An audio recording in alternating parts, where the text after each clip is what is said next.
la farmacología en general lleva mucho más tiempo Bueno, les decía que la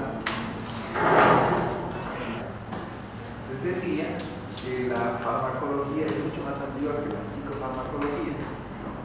De hecho, es tan reciente que es a partir de que hay psicofármacos a disposición en el medio médico que recién podemos hablar de la psiquiatría tal cual lo conocemos hoy en día, ¿no? Como una disciplina derivada de la medicina que tiene por fin el estudio de los trastornos mentales y el tratamiento a partir de los psicofármacos que existen a disposición.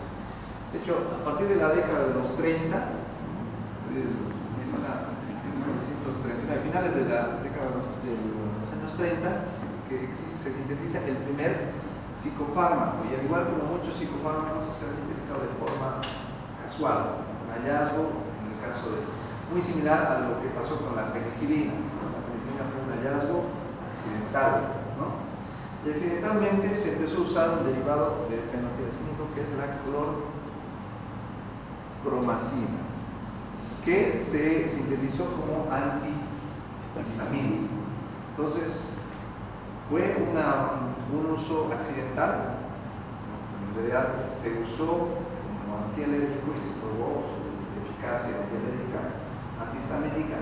También, como en toda población que puede usarse, un paciente psicótico también puede tener un cuadro alérgico que requiera medicación antihistamínica. Se empezó a usar de forma casual en pacientes psicóticos. Lo que se empezó a notar es que había remisión de síntomas conductuales, de síntomas, alteraciones del pensamiento como delirios, incluso alucinaciones, que estos síntomas remitían y los síntomas conductuales también remitían en pacientes con episodios psicóticos, ¿no?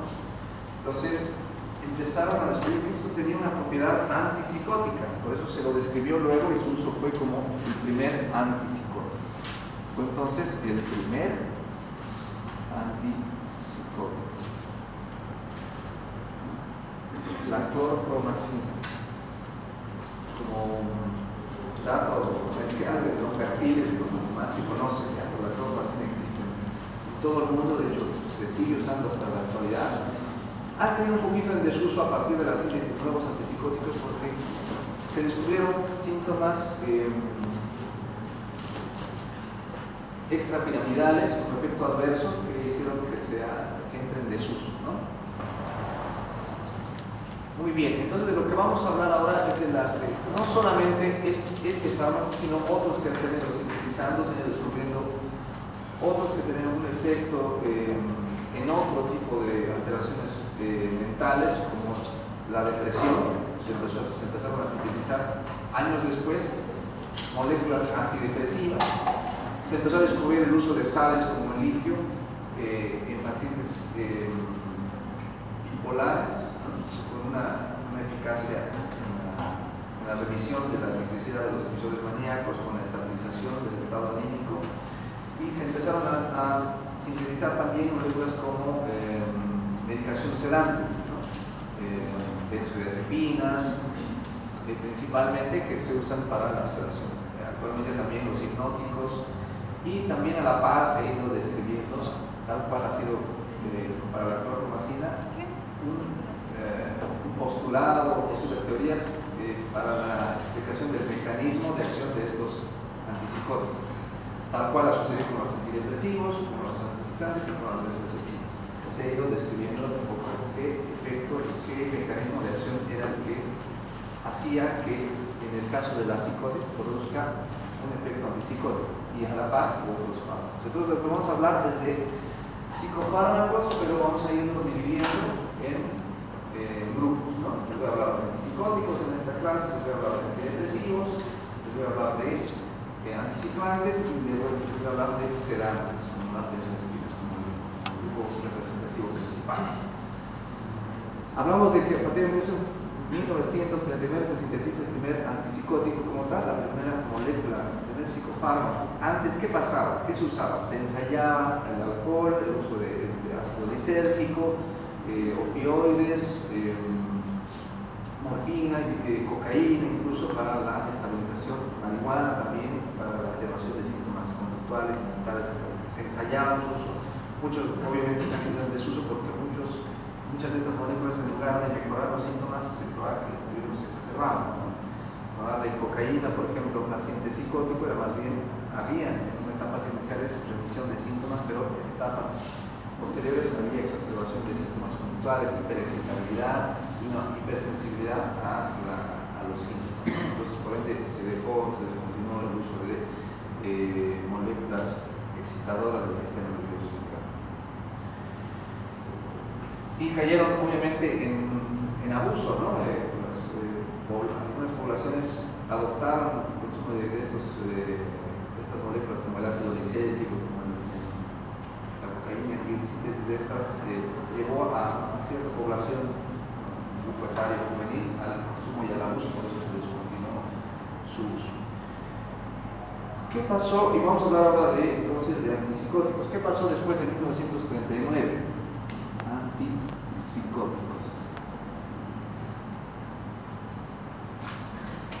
Se sintetizó posteriormente la clozapina a partir de moléculas y variantes de la molécula original. Se sintetizó la clozapina, ¿ya? Descubrieron que este tenía un efecto adverso bastante incapacitante, invalidante, que era la agranulocitosis, ¿no? Finalmente, que pudiese llevar a la aplasia, incluso en casos más severos, ¿no? La granulocitosis, ¿no? La disminución de los elementos formes, finalmente de los glóbulos blancos, ¿no? Que disminuían, llevó a descontinuarse. Se descontinuó se descartó de ya no se volvió a usar. Y a partir del 69, a partir del 1967-69, yo el dato no lo tengo exacto, pero se sintetizó el haloperidol. Se sintetizó el haloperidol. Eso, 69. Eso lo di en la anterior clase, ¿no? El haloperidol fue una sustancia que, bueno, ¿qué pasaba con la clorpromazina? Tenía un efecto antipsicótico y un efecto sedante. Haciendo comparaciones, este tenía un efecto 2 cruces, en una escala de 1 a 3 cruces, la clorpromazina tenía un efecto antipsicótico de 2 cruces, que es el efecto que uno busca, el efecto antipsicótico, la remisión de síntomas de delirios, alucinaciones. Se logró sintetizar el haloperidol. Hay otros derivados del droperidol, otros que ya no se usan, pero el haloperidol quedó como mayor representante y descubrieron el antipsicótico que tenía el mayor efecto antipsicótico. Llegó a tener hasta una escala de 3 cruces en efecto antipsicótico. Y a diferencia de la clorpromazina, que este tenía un efecto sedante, que no era necesariamente algo que se buscaba, ¿no? El efecto de la sedación, que el paciente empieza a estar con somnolencia. Este no tenía ningún efecto sedante, o tenía un efecto casi nulo, muy bajo, ¿ya? Entonces tenía que efecto antipsicótico y tenía un bajo efecto sedante, que es lo que se buscaba, solamente el efecto antipsicótico. Este haloperidol, pero tenía el mismo problema que la clorpromazina, tenía un efecto, producía un efecto adverso que se llama los síntomas extrapiramidales, ¿no? La rigidez, el temblor y el enlentecimiento. Ese es el problema. Entonces siguieron buscando nuevas moléculas y hasta que alrededor, en los años 80, se sintetizó un antipsicótico que se llamó la risperidona, que mantenía el efecto 3 cruces, pero no tenía síntomas extrapiramidales.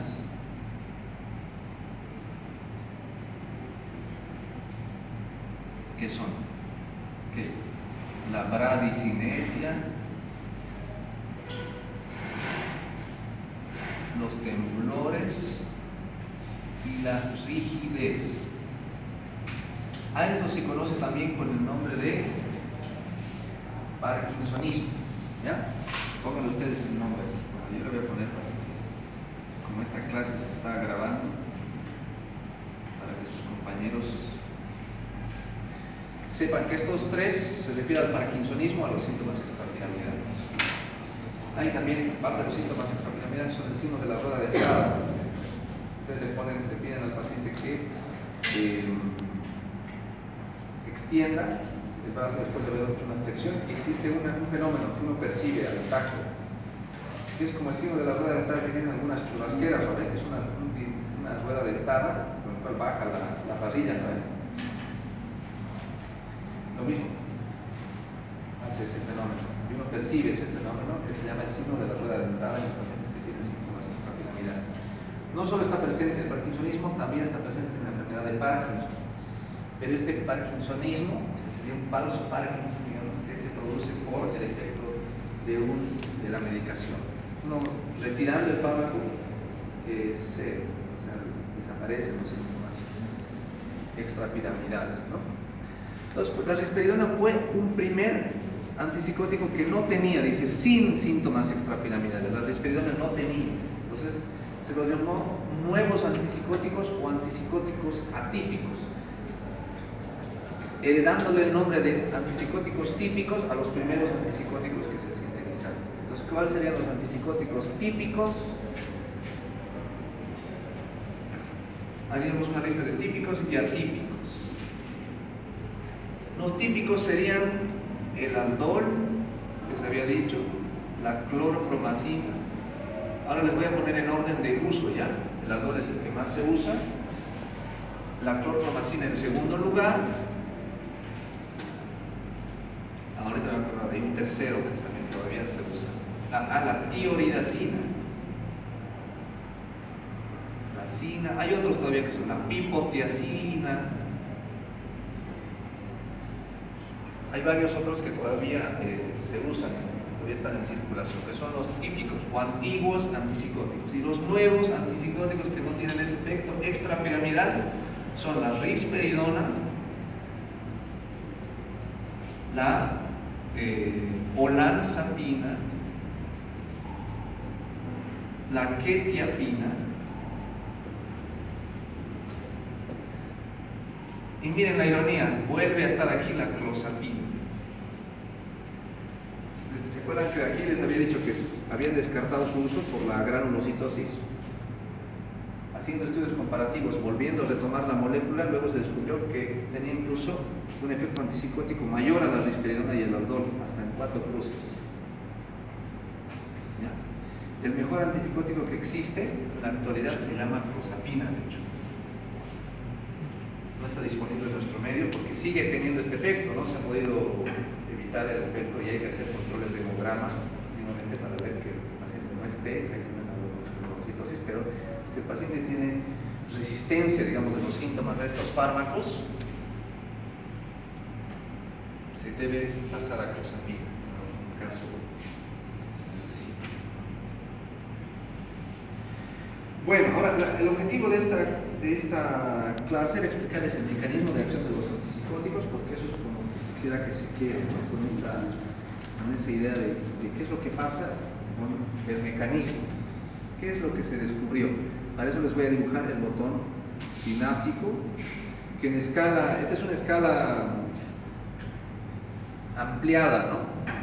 De aquello que ustedes ven aquí. Este es un cuerpo neuronal, esto que es el axón, ¿no? Aquí hay dendritas y aquí hay otra neurona, aquí hay una conexión entre neuronas, ¿no es cierto? ¿Sí? Así, ¿no? Aquí hay bueno, dendrita sería eferente y una aferente que recibe la información. Esta unión de dos neuronas a través de sus dendritas, de sus axones, ¿no? Es esto, que la interconexión entre neurona y neurona se llama botón sináptico. El botón sináptico se divide en una hendidura sináptica, que es el espacio entre estos dos, en la terminal postsináptica, y en la terminal sería presináptica, ¿no? Le llamaremos, para fines didácticos, botón presináptico. Este es el botón presináptico. Este es el botón post. Y esta es la hendidura. Hendidura sináptica. ¿Qué pasa habitualmente? Una neurona tiene un núcleo y el núcleo sintetiza neurotransmisores, ¿no? Hacia el axón, migra todo eso a través del cuerpo neuronal y llegan aquí a través de unas vesículas.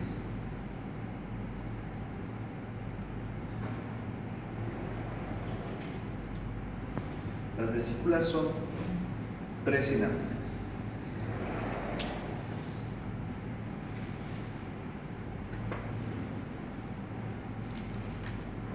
Y obviamente para un neurotransmisor que puede estar aquí, que está aquí, se libera el espacio interneuronal que es la hendidura. Después de liberarse se debe unir a un receptor, ¿no? Es el receptor de membrana. Es un receptor. Y esas son vesículas presinápticas que transportan neurotransmisores. Vamos a hablar de uno, de la dopamina. Hay un precursor de dopamina. ¿Alguien sabe? ¿Alguien se acuerda cuál es el precursor de la dopamina? Hay un aminoácido del cual viene la dopamina. ¿Alguien se acuerda de fisiología? De Guyton, ahí está. ¿Se acuerda? ¿Tirosina? ¿Qué? ¿Tirosina? Sí, hay un aminoácido que es la tirosina, que es precursor de la dopamina. Pero antes o después de la tirosina, entre dopamina y tirosina, hay aquí otro precursor. Y hay aquí otro, y hay aquí otro para llegar a ¿cuál? ¿Qué cosa hay aquí? ¿Se acuerdan? ¿Dopa? Sí, hay dopa, pero también hay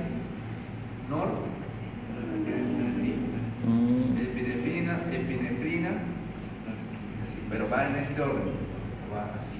Tirosina, epinefrina, noradrenalina y dopamina. ¿Eso? Sí, ese es el estadio intermedio. El punto es que hay un aminoácido precursor de esto que sintetiza. La célula necesita de un aminoácido para sintetizar un neurotransmisor activador que es la dopamina. Ese neurotransmisor se transporta hacia la hendidura sináptica a través de vesículas, ¿no? ¿Qué pasa acá? Se debe liberar esta dopamina, se libera la hendidura, ¿no? Se libera y ¿qué tenemos aquí entonces? Dopamina libre en el espacio o en la hendidura sináptica, ¿no es cierto? Esta dopamina se une fisiológicamente a un receptor postsináptico de dopamina, son receptores de dopamina estos. Se une y evoca un potencial de acción, y hay continúa la transmisión nerviosa, ¿no? Hay un potencial de acción, transporte del estímulo hacia el neurona. Continúa la transmisión excitadora de la función de la dopamina. ¿Qué se descubrió? Que hacía la molécula, vamos a poner el ejemplo del haloperidol. ¿Qué se descubrió? Que lo que hacía el haloperidol era copar, vamos a poner H, copar los receptores presinápticos o postsinápticos. Estamos hablando del botón postsináptico.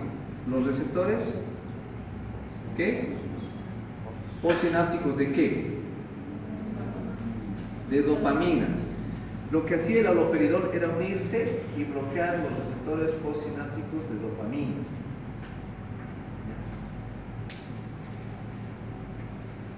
Por ende, inhibiendo la transmisión excitadora del impulso. Eso es lo que se descubrió, o sea, en base a estudios en ratas, puesto, ¿no? longitudinal, estudios anatomopatológicos, bioquímicos, fue que se descubrió que el mecanismo de acción es de este tipo. ¿Esto en qué lugar? En el sistema límbico. El sistema límbico es una estructura que está en el centro del cerebro, partes del hipotálamo, la cíngula y los núcleos de la base, ¿no? El tálamo óptico.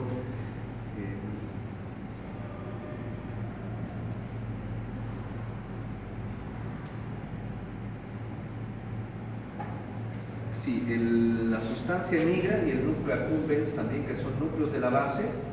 Conglomerados celulares de sustancia negra en la base del cerebro, que se encargan de coordinar, de la coordinación motora, al igual que el cerebelo, pero los núcleos de la base también se encargan de la coordinación motora. Son parte del sistema límbico, que en general maneja el afecto. Les había hablado de esto cuando hablamos de trastornos de ansiedad, ¿no? El sistema límbico distingue entre estímulos liberación de neurotransmisores para los circuitos de placer y recompensa y de castigo, ¿no? Les había hablado de eso, hablamos de síntomas ansiosos. A eso se encarga el sistema límbico. Ahí es donde más se libera la dopamina. Pero lo que yo quiero que entiendan que el mecanismo de acción es este. ¿Ya? ¿Qué pasa con los síntomas extrapiramidales de los antipsicóticos típicos? Pone que estos pasan por un núcleo de la base que es la sustancia negra, que se encarga precisamente de la coordinación motora. Provocan el bloqueo de receptores dopaminérgicos postsinápticos en la sustancia negra. Como la sustancia negra se encarga de la coordinación motora y al no ver el estímulo produce una incoordinación motora. Esa sería la explicación. ¿Y qué pasa con los antipsicóticos atípicos? Los antipsicóticos atípicos no pasan por la sustancia negra. Bloquean los receptores dopaminérgicos postsinápticos de otras estructuras del sistema límbico. El mismo hipotálamo, ahí, núcleos de placer y recompensa, ahí solamente actúan. Por eso es que hay síntomas extrapiramidales en un grupo farmacológico y no en otro. ¿Entendido? ¿Qué bloquea los antipsicóticos? ¿Qué bloquean? Receptores postsinápticos. Receptores. Tú ya estás en la clase, me lo contaste tus compañeros. ¿Qué receptores bloquean? ¿Ah? Receptores de dopamina. Receptores postsinápticos de qué neurotransmisor? Dopamina. Dopamina.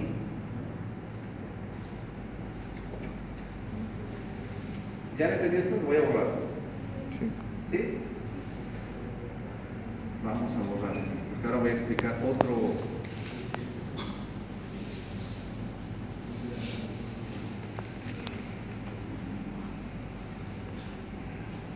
grupo farmacológico, que son los antidepresivos.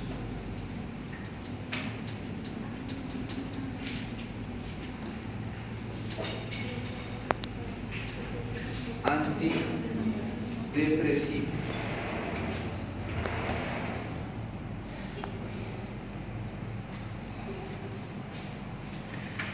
Hay otro neurotransmisor excitador que está involucrado en el afecto, que es la serotonina.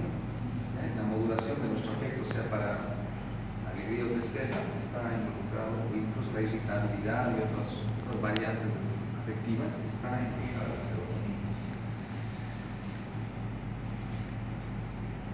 Igual que la dopamina, se sintetiza y se prepara para ser liberada al espacio, a la neurona sináptica. Serotonina. Aquí se libera como serotonina.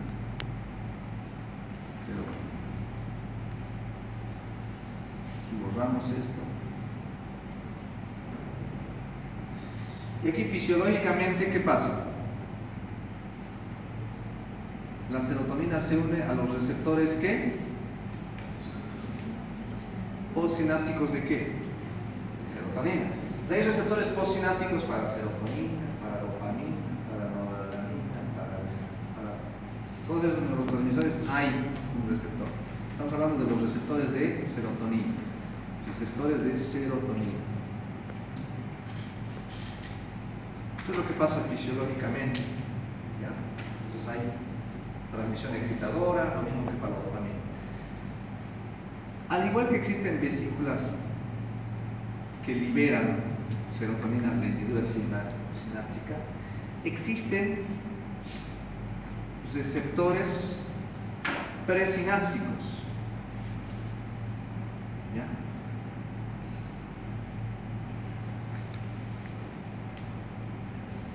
¿Qué función tienen los receptores presinápticos?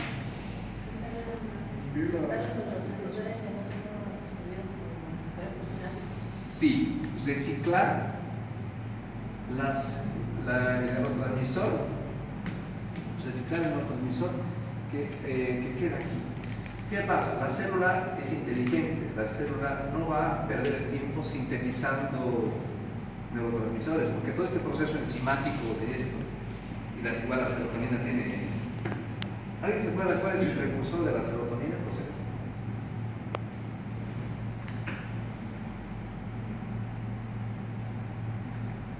Nadie. A ver, les voy a decir triptófano. ¿Ya? Ustedes averigüen cuáles son las etapas intermedias entre triptófano y serotonina. ¿Ya? ¿Es triptófano o no? Sí, porque puede ser que les pregunten también. Es parte de la elección de hoy. ¿Ya?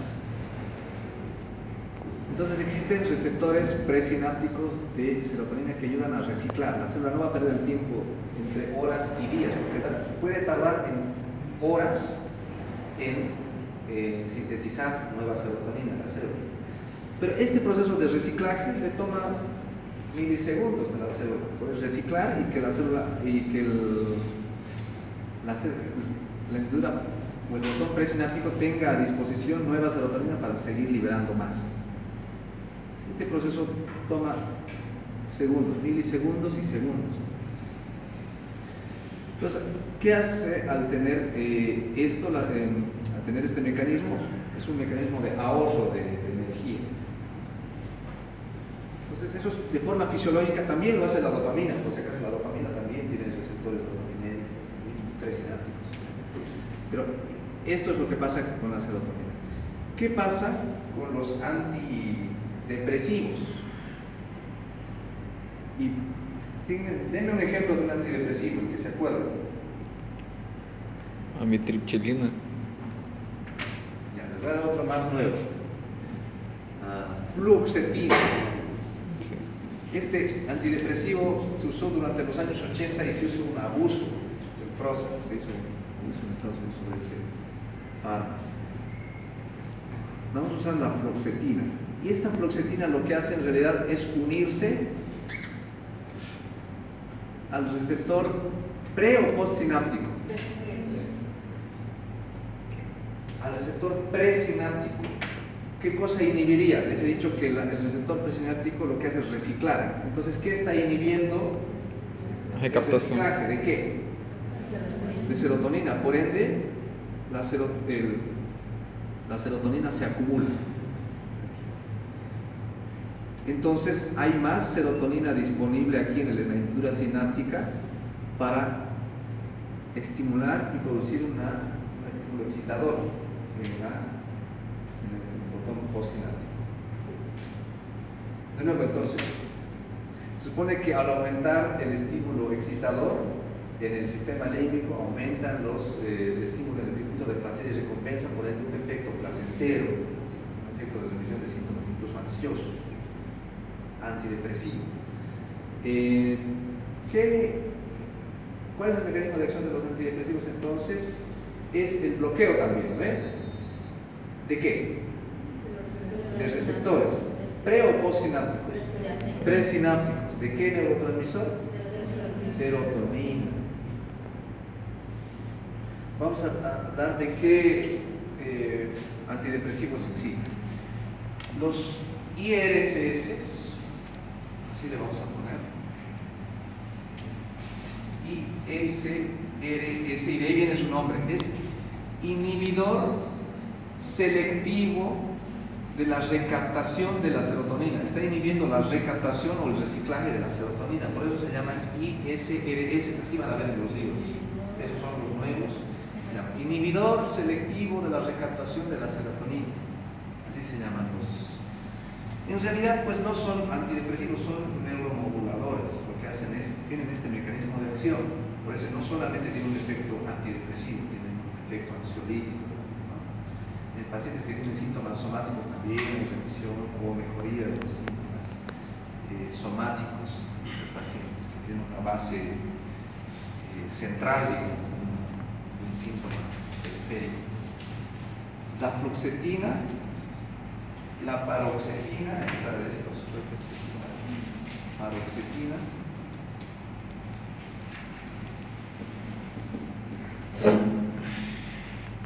escitalopram y sertralina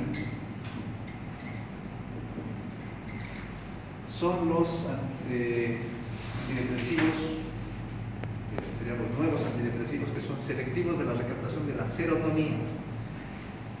Resulta que hay inhibidores, lo voy a anotar con otro color, que se vea, inhibidores selectivos de la recaptación de la serotonina y noradrenalina.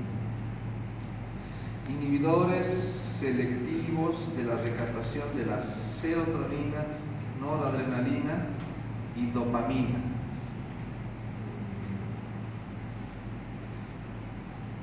A estos se les llama duales. Son los antidepresivos duales, son más nuevos que estos todavía, y los mayores representantes la venlafaxina, y la mirtazapina.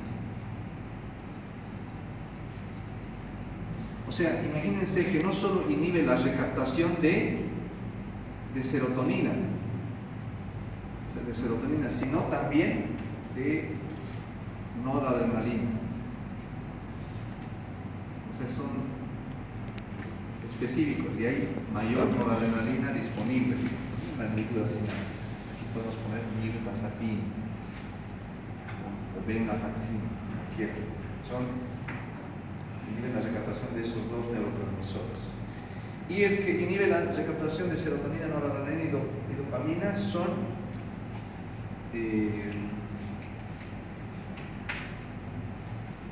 la anfebutamona o el bupropión.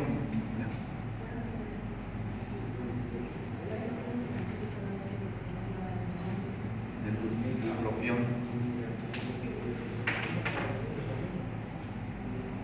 Que se quede con esto suficiente. ¿Qué es la amitriptilina, la nortriptilina, la imipramina, la clomipramina? Todos esos son antidepresivos tricíclicos, ¿ya? Los vamos a poner también aquí. Vamos a poner los tricíclicos. Amitriptilina. Comparten el mismo mecanismo de acción que los IRSS. Solamente que tienen alguna opción noradrenérgica que es a veces es dosis dependiente, que a veces puede producir síntomas vasovagales que son también efectos adversos como hipotensión ortostática o a veces crisis hipertensiva, ¿no? Como es dosis dependiente. Amitriptilina, nortriptilina, clomipramina, imipramina. Como tienen estos efectos adversos, a veces pueden producir taquicardia, a veces producir hipotensión ortostática, no se usan mucho, se usan más en neurología, todavía tienen un uso, ¿no? Sí, doctor, perdón, el inhibidor de la serotonina era dopamina con el nombre bupropión. Gracias.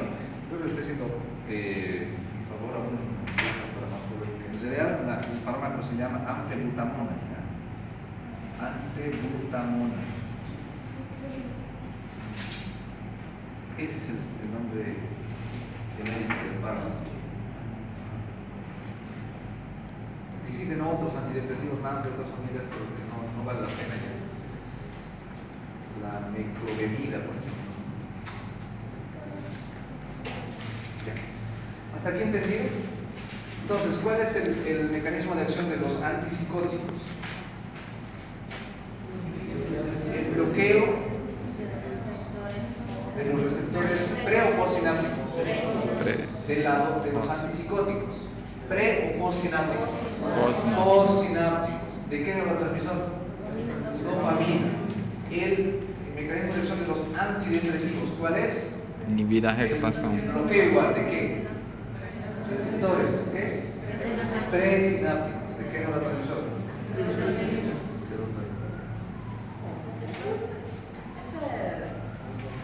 El cursor de la serotonina es el beta-hidroxitropano.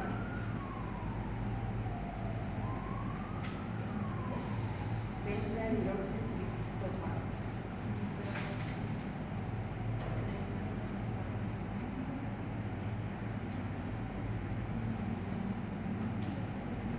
Ya, vamos a ver ahora los anticiclantes, ¿ya? Ya han copiado, se supone que ya tienen esto ya más claro.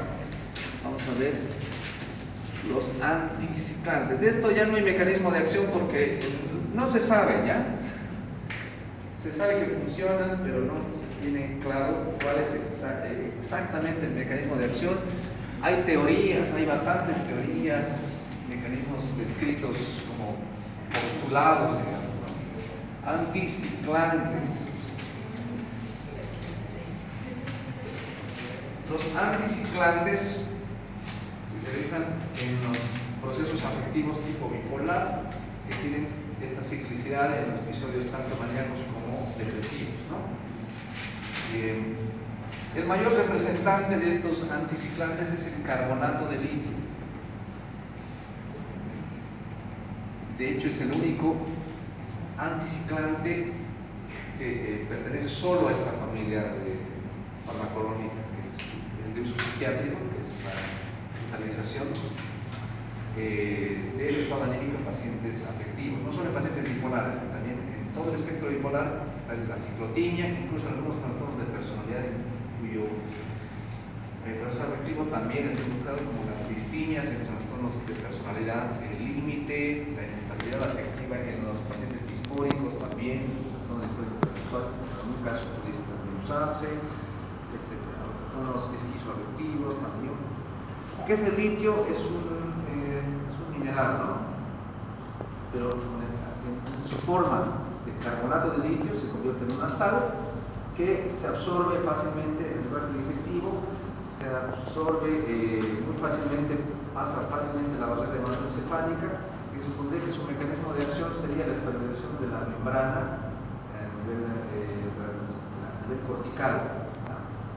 Ahí estaría, ¿no? Y también modificaría algunos procesos metabólicos en la secreción o hipersensibilidad de la dopamina o del receptor postsináptico de la dopamina. Son postulados los que se manejan que pudiese también tener alguna interacción aquí, pero en general, para no hablarles mal, mejor que queden con la idea de que es un mecanismo que todavía está por descubrirse, ¿no? Exacto. Pero estadísticamente, obviamente, un paciente maníaco bipolar que toma litio reduce sus posibilidades de una posible recaída en gran porcentaje, ¿no? El resto de los anticiclantes comparten un farmacológico. De hecho, se adoptan los fármacos de la parte de la neurología, los anticonvulsivantes, para utilizarlos como anticiclantes. Estamos hablando del, por ejemplo, el ácido valproico o el valproato también, en su forma como divalproato de sodio, el valproato de sodio, que mantienen un sodio, mantienen un mecanismo similar farmacológicamente, diríamos que en la práctica son lo mismo.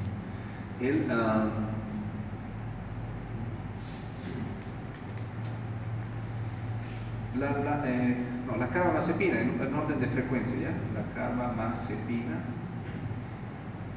la lamotrigina, el topiramato son anticiclantes, y comparten, son parte del grupo farmacológico de los anticonvulsivantes. Y como anticonvulsivantes sí tienen un mecanismo de acción definido que les voy a explicar en un rato. Solo el carbonato de litio es impreciso.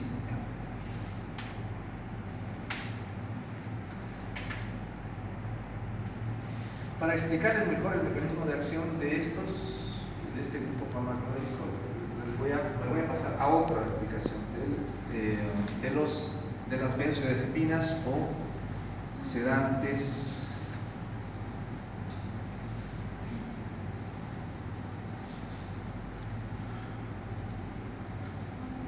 menores, ¿no?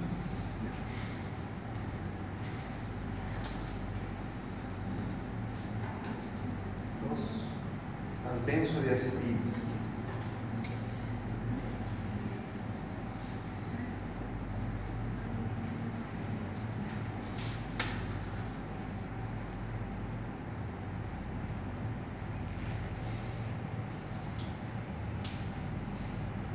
Voy a borrar esto para explicarles, ¿ya? A nivel cortical, voy a continuar con los anticiclanos en un momento. No hay mucho que especificar en relación a esto, ¿ya? Solamente que tengan en cuenta algunos fármacos que se usan los anticonvulsivantes como anticiclantes en psiquiatría. A ver, les pregunto, ¿por qué este paciente, pero si no convulsiona, por qué toma anticonvulsivante?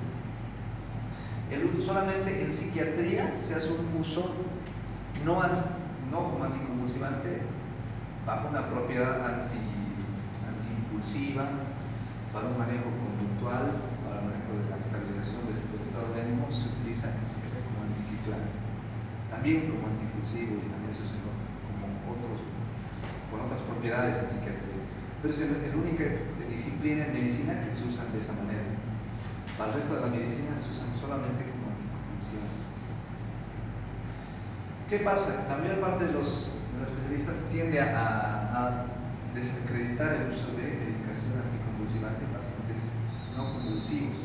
Tienden incluso a retirarle los fármacos a pacientes que convulsan. Ante la evidencia, digamos, de un electroencefalograma negativo, tienden a retirarle los fármacos. Ustedes que ya saben la explicación, que corresponde a hacer una buena historia clínica si el paciente tiene un historial de consultas psiquiátricas previas, tiene un antecedente de alteraciones conductuales, tiene un antecedente de psicosis o de alteraciones conductuales como la agresividad, la impulsividad, mal control de impulsos, no se deben retirar estos fármacos. Peor si tiene antecedente, doctor, soy bipolar, tiene la motrigina, ustedes están descontinuando. No se puede, ya. Puede descalificar porque estadísticamente un paciente que toma un anticiclante disminuye su riesgo. Tenemos pacientes que en años no han tenido una recaída en su episodio bipolar, que tomen continuamente los anticiclantes, sea un anticonvulsivo. Para explicarles un poco de las benzodiazepinas, voy a anotar las benzodiazepinas y tienen ustedes aquí una corteza cerebral, de la corteza. Y ampliando la membrana celular,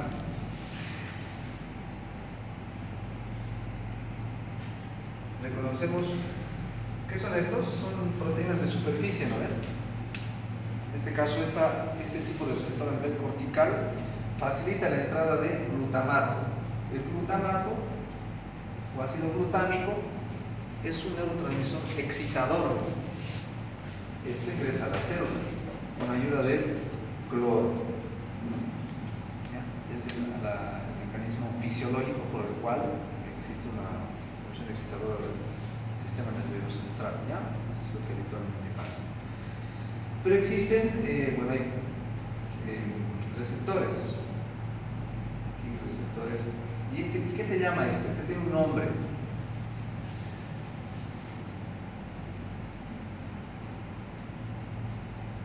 Este se llama receptor GABA. El receptor GABA permite la entrada del ácido glutámico al interior de la célula. Hay receptores para benzodiazepinas. Hay receptores, benzodiazepinas. Hay receptores, el receptor GABA tiene, subunidades. Parte del receptor GABA tiene subunidades para el ingreso de glutamato. Obviamente, cuando hay influjo de las benzodiazepinas, es decir, diazepam, hay bloqueo obviamente de estas subunidades subunidades, hay una unión con estas subunidades, hay un bloqueo, por ende ya no hay acceso del neuroexcitador, que es el glutamato. Hay subunidades desde el receptor GABA que se unen a hipnóticos, como la esopiclona, el solpidem, la sopiclona. Hay receptores que se unen a anticonvulsivantes, como por decirles el ácido valproico. Hay subunidades del receptor GABA que se unen a un receptor. Hay subunidades para algunos anestésicos también. Lo que entonces explicaría el efecto sedante de algunos anticonvulsivantes. Pacientes que toman y inician el uso de anticonvulsivantes, el efecto adverso más frecuente que suelen presentar es la somnolencia. ¿Ya? Obviamente hay subunidades que tienen y producirán mayor efecto sedante que otros. Estamos hablando de, y con esta parte acabo, ¿ya? Ya, porque yo los noto cansados. Hay benzodiazepinas de acción corta, intermedia y larga. Habla del tiempo de acción. Las benzodiazepinas de acción corta son el midazolam. De acción intermedia, el ketazolam, el alprazolam, ¿ya? Y de acción larga son el clonazepam, el diazepam y el lorazepam, los más usados, ¿ya? El inicio de acción es a los 5 minutos, a los 15 o 30 minutos está en declive su efecto, ¿ya? De acción intermedia empieza a la media hora y culmina alrededor de las 10-12 horas, los de acción intermedia. Y de larga duración empieza a las 2 horas su efecto y puede durar hasta 24 horas su efecto. Las benzodiazepinas tienen 4 propiedades, no sé si se acuerdan. 1, 2, 3, 4. ¿Qué efecto les dije que tienen cuando hablamos de acción corta, intermedia y larga? Un efecto sedante.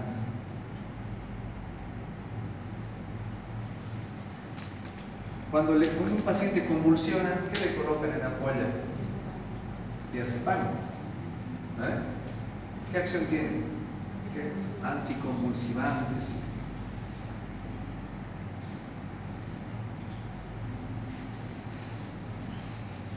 Por si acaso, algunos relajantes musculares tienen también su receptor. Por eso comparten un mecanismo de acción similar al receptor GABA, algunos relajantes musculares. Entonces, ¿qué propiedad más tienen las benzodiazepinas que comparten un mecanismo de acción?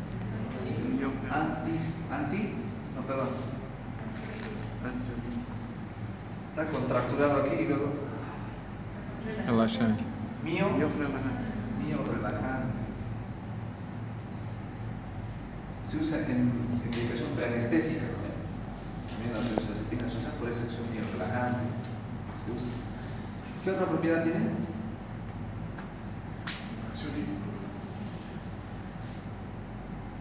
Ansiolítica, ¿ya? Produce ansiólisis. Ese es el mismo mecanismo que produce o que tienen los anticonvulsivantes en general, pero comparten solamente la propiedad anticonvulsivante y la propiedad sedante. El 1 y el 2 nomás comparten estos. 1 y 2 de estas propiedades que he anotado acá. Tienen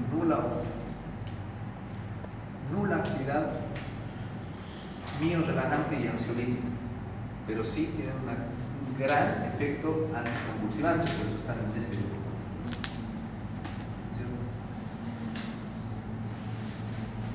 ¿Cuál es el mecanismo de acción de las benzodiazepinas? Es el bloqueo. Bloqueo de receptores GABA. ¿Y qué neurotransmisor está involucrado en el bloqueo del receptor GABA?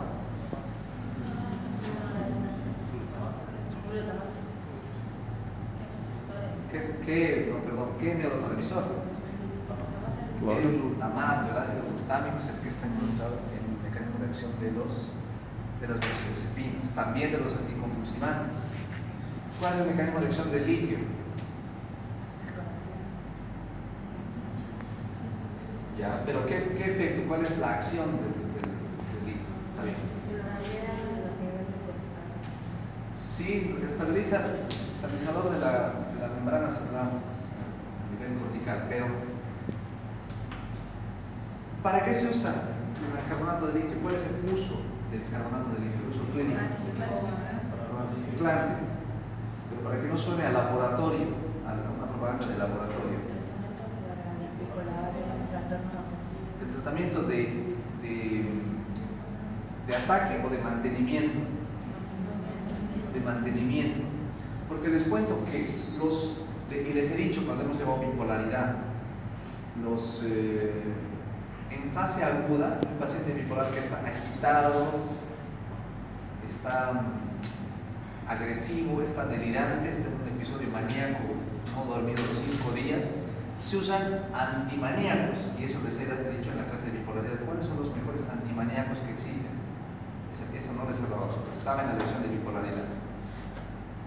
¿Cuál es el mejor antimaníaco que existe? Que es la dosis de ataque, no es la dosis de mantenimiento, porque para la dosis de mantenimiento, para el tratamiento se usa el litio, también un anticiclante.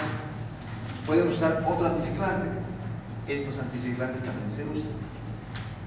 Pero ¿cuáles son los mejores antimaníacos que existen? Con eso nos vamos, antimaníacos.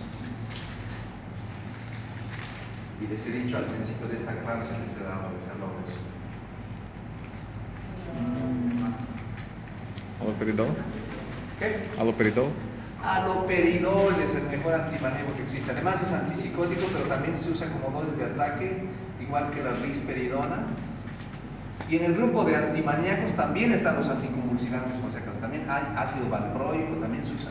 En ausencia de aldol y risperidona usamos ácido valproico como antimaníaco, como dosis de ataque se usa. El haloperidol y la risperidona son los antimaníacos de preferencia en crisis agudas de episodios maníacos.